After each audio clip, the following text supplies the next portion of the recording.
मुलांना सुट्टी असली की त्यांना पोळी भाजी नाही पण वेगळं काहीतरी खायचं असतं. अशा वेळेस ते आवर्जून म्हणतात, "मम्मी आम्हाला काहीतरी खायला दे ना." त्यावेळेस आपल्याला पण वाटतं मुलं खायला मागतात, काहीतरी केलं पाहिजे. पोळी भाजी मात्र फक्त शाळेमध्ये डब्यातच खाल्ली जाते पोटभर. बाकी घरी असताना मात्र असंच काहीतरी खायला लागतं. अशा वेळेस मी त्यांना जे घरामध्ये अवेलेबल आहे आपल्या, त्यापासून काही ना काही बनवून द्यायचा प्रयत्न करत असते.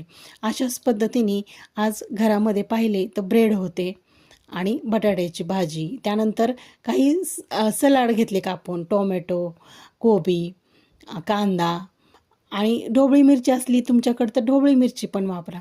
आणि अशा पद्धतीने ब्रेड एक होते घरामध्ये. ते ब्रेडवर मी पसरून टाकलं आणि त्याचे मस्तपैकी असे मी सँडविच बनवले. सँडविच मेकरमध्ये घालून. बघा ना तुम्ही किती छान झालेत आणि मुलांनी